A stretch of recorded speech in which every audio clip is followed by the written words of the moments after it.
How's that? All right. Yep. Well, thank you everybody for coming out today. If you don't know me, I'm Stephen Campbell. I'm the one who started the group We Choose Freedom Medicine Hat.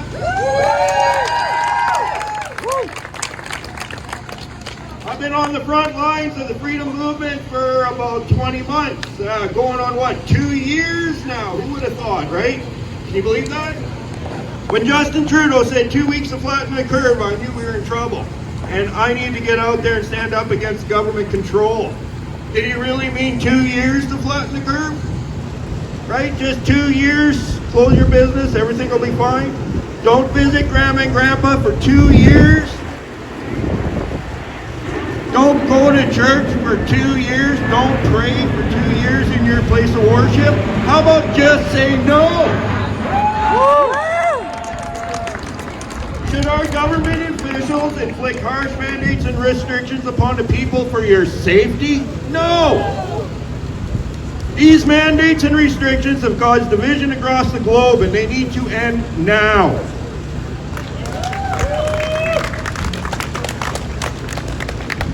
Okay, let's be real for a minute. Okay, let's be honest. Our healthcare professionals will always ask for the most they can get, believing it's necessary for our safety.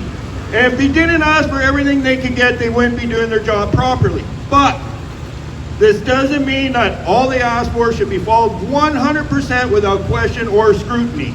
The people need to know why we need these restrictions or mandates. We need to know why. Actually, we don't want the restrictions or mandates. We want to know why they need what they need in the hospital, and then we can make an informed decision for ourselves. We didn't elect our healthcare professionals to run our cities, provinces, or country. We need our elected officials to make better decisions with more transparency.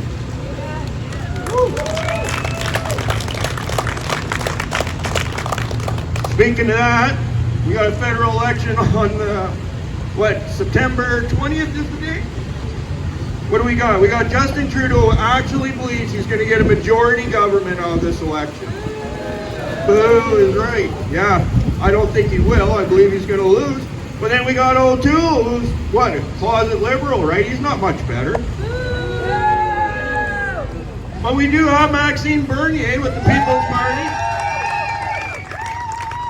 Yeah, hopefully he gets a lot more seats this round, and hopefully it'll be enough that we can get a little change here. This election is a mess, but I'm optimistic maybe we'll get a little hope out of this, a little glitter of hope. The municipal election, though, is the most important when it comes to the restrictions for the general public. It's the mayor and the city council who could inflict harsh bylaws and restrictions upon the general public. And this is where we need to ensure the city stays free and safe.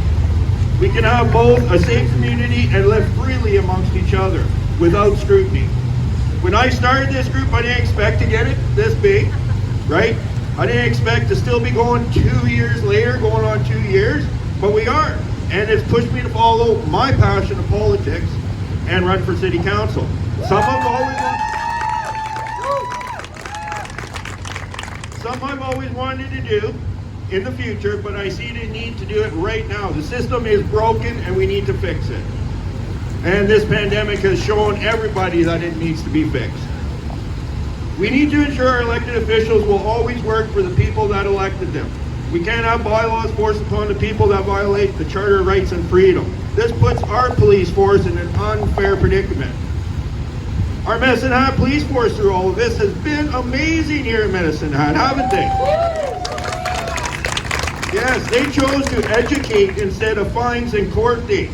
They worked with us to ensure public safety on both sides during the rallies, and even when Hinshaw is sending orders attempting to shut down our rallies, yeah, I get a call from the finest here in Medicine Hat, accompanied with an email, and what do I hear from Medicine Hat Police?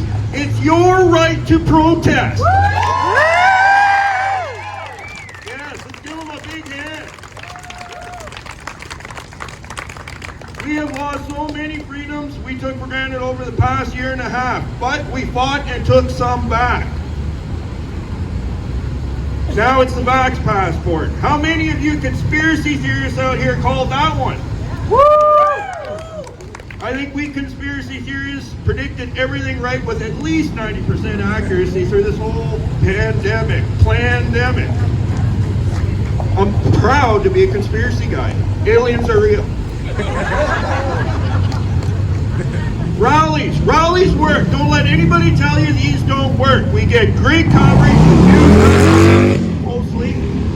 Our group is 3,300 strong, and we get our message out every single time we hold a rally. You should be proud of yourselves. Let's give each other a hand. Thank you for coming out. Rallies like this is an action plan. Another action plan is just say no. We went through that already. If you're going to go in the grocery store and somebody says, you need to show me a vaccine passport to get your groceries, what are you going to say? No! Right, no. Right? National non-compliance. That's another very good action plan. This could work if we had everybody on board.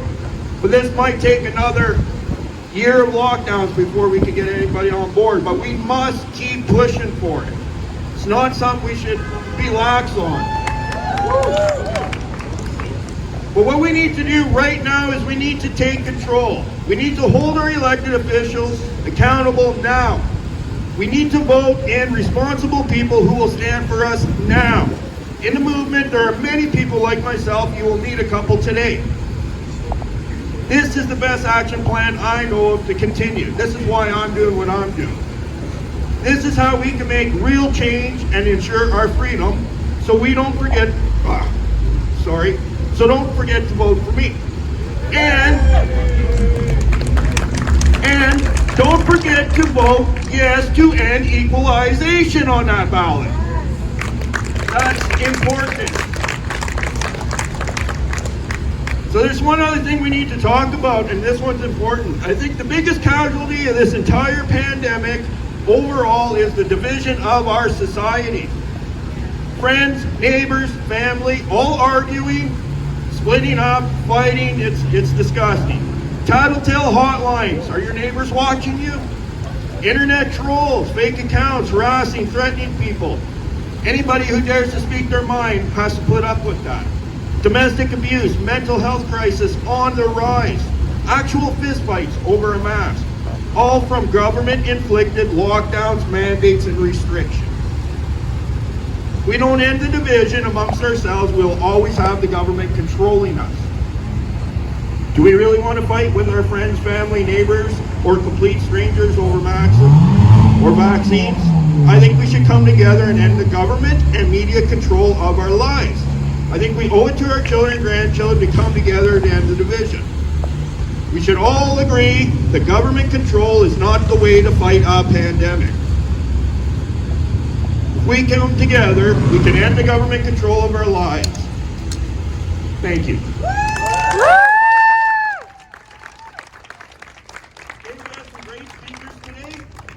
We have Red Anderson. He's from the People's Alliance. I'm going to have him up first. We got Blaine Carlson. Sorry, the People's Alliance is from Tabor. The Tabor group just down the road. They've done amazing. If you haven't seen his videos yet, check them out. They're fun. They're great and very informative. Blaine Carlson is also with the People's Alliance, and you'll be happy to know he is also running for town council in Tabor. He is going to make a change. We have Jillian Champ here, and she has some great news to share with you. If you don't remember Jillian, she's been here since the beginning too. Our human rights pamphlet in our group, if you go to the PDF file, you'll see Jillian is responsible for doing Alberta's human rights pamphlet for mask exemptions. She's fantastic. And then we have Patrick Schoenberger. You all know who he is. He's been at all our rallies. He's standing up for our freedom, and our most patriotic person in Medicine Hat will be finishing off our speaking. And at the end, we'll have an open mic for anybody who would like to get on board and speak their feelings. We'll give everybody a few minutes if they would like to say something to the rest of us. Then I also heard there's one for a march around Medicine Hat down the Esplanade and back. We can do that at the end too and make some noise.